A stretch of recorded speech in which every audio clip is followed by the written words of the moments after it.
तुमको क्यों सुना रहा हूं? क्योंकि तुम मानव हो, लेकिन मानव जरूर हो, लेकिन तुम्हारे भीतर दानव बैठा हुआ है। और वो दानव कौन है? तुम्हारा मन।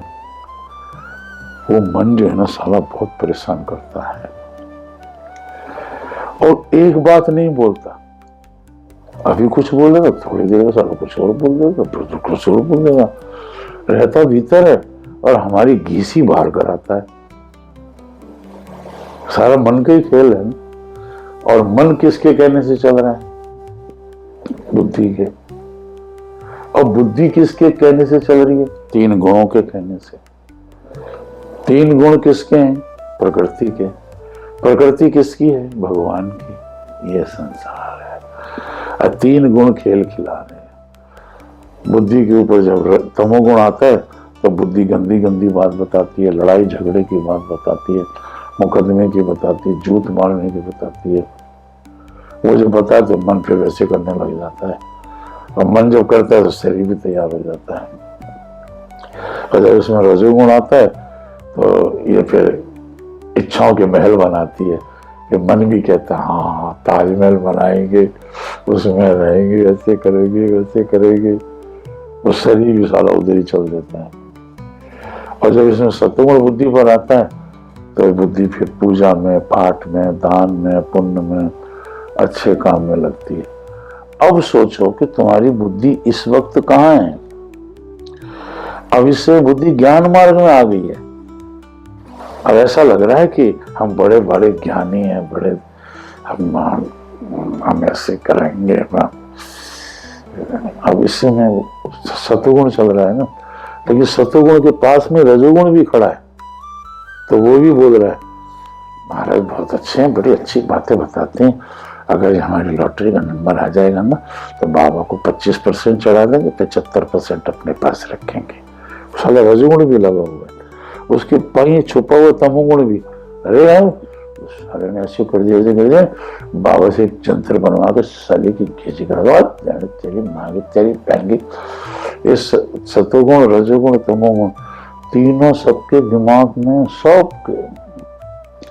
किसी कभी वो ज्यादा हो जाता है, कभी वो कम हो जाता है, कभी वो ज्यादा हो जाता है, कभी वो कम।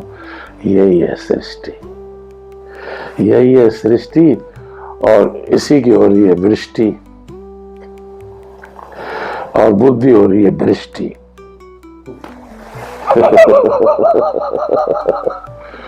इसलिए 5 गौ। और सबसे विशेष चीज गुरु जी बताते हैं, समय और भगवान का नाम। अगर तुम एक कर लोगे ना तो ना तुम्हें पाप लगेगा ना तुम्हें पुण्य लगेगा। पाप और पुण्य दोनों से अलग लो। पाप और पुण्य 2 है ना, लेकिन इन पाप और पुण्य को दर्शाने वाला तीसरा कोई है ना, हमें उसकी खोज करनी है। स्त्री और पुरुष दिख रहे हैं, लेकिन स्त्री और पुरुष दोनों को बनाने वाला भी तो कोई है ना, हमें उसकी खोज करनी है। तो इस तरीके से एक एक पल हमारा जो है ना सार्थक होना चाहिए, सही होना चाहिए। और दुनिया में रहना है तो दुनिया तो तुम्हारे ज्ञान को नहीं मानेगी। दुनिया तो कहती है ज्ञान वैराग्य दया मन राखो। ज्ञान की बात, वैराग की बात, दया की बात भीतर रखना, दुनिया में नहीं। दुनिया में जाओ तो जैसे को तैसा, अगर ऐसा नहीं तो ये सचिन कैसा, खा जाएंगे लोग, कपड़ा उतार लेंगे। बाहर तो जैसे को तैसा, ऊत हो तो जूत। दुनिया का मजा ले लो, दुनिया तुम्हारी है, तुम्हारी है, ले लो। दुनिया से डरोगे तो दुनिया डराएगी, आग दिखाएगी, रौब जमाएगी, तो दुनिया को लात मारो, दुनिया सलाम करे, जुग जुग सलाम करे, जुग जुग प्रणाम करे। दुनिया का मजा ले लो, दुनिया तुम्हारी है। कितनी कितनी सत्य सत्य समय से, कोई समय हमारा इतना अनुकूल आया है कि वो समय हमको बड़ी अच्छी अच्छी बातों से जोड़ रहा है। तो हमें अब निश्चय करना होगा, निश्चयात्मका बुद्धि। गीता में शब्द है, अर्जुन पूछते हैं कि निश्चयात्मका बुद्धि के क्या लक्षण हैं। तो हमें केवट बनना है या दशरथ बनना है या कैकेयी बनना है या कौशल्या बनना है या लक्ष्मण बनना है या राम बनना है? ये सब हमारे अंदर की चीजें हैं, ये जिसको रामायण में तुलसीदास ने कहानी के रूप में लिख दिया है। और कहानी के साथ से पढ़ते रहेंगे तो पढ़ते रहो, हमारे से फायदा क्या है? त्रेता में राम हुए थे, आज हमें उन चीजों का फायदा क्या है? आज की तारीख में फायदा ये है कि हम अपने को अध्यात्म से जोड़ें, और अध्यात्म से जुड़ जाएगा वो जातवाद से ऊपर उठ जाएगा। अभी हमारी सबसे बड़ी घटिया सोच ये है कि हम जात पात में बंद करके उलझ गए। अरे हम तो ब्राह्मण हैं, अरे हम तो चौबे आए चतुर्वेदी, एक भी वेद नहीं आता, वेदों के नाम ही नहीं पता है। चतुर्वेदी जी नमस्ते, और 4 वेद कौन कौन से हैं? ये तो हमको नहीं पता है, तो चतुर्वेदी क्यों कहला रहे हो? चतुर्वेदी में 4 वेदों की जानकारी वो पता ही नहीं। शरीर 5 तत्वों का है, ये सच है। इसमें आत्मा है, वो सत्य है। शरीर 5 तत्व का है, अग्नि तत्व, जल तत्व, पवन तत्व, पृथ्वी तत्व, आकाश तत्व। जब प्राण निकलते हैं, इसमें से जल था ना, वो जल में मिल गया, अग्नि अग्नि में समा गया, पवन पवन में समा गया, धरती पृथ्वी में समा गई, आकाश आकाश में समा गया, और जो ज्योत थी वो ज्योत में चली गई। तो मरा कौन? ये जो आम बातें जो चल रही हैं, इसमें समाज उलझा हुआ है, इसको कौन समझा? भाई कौन मरा?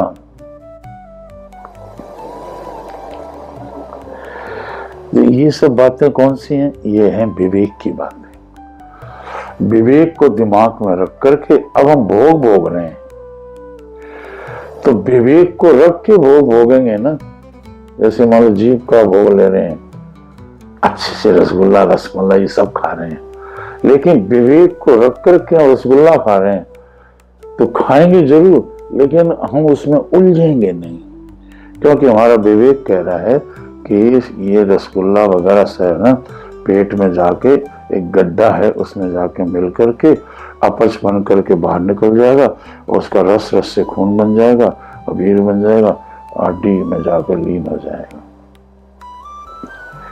और उसे फंसेगा नहीं, क्योंकि वो होश में खा रहा है और विवेक नहीं है। तो वो स्वाद में उलझ जाएगा, और स्वाद में उलझेगा ना तो उसकी तृष्णा ज्यादा बढ़ेगी।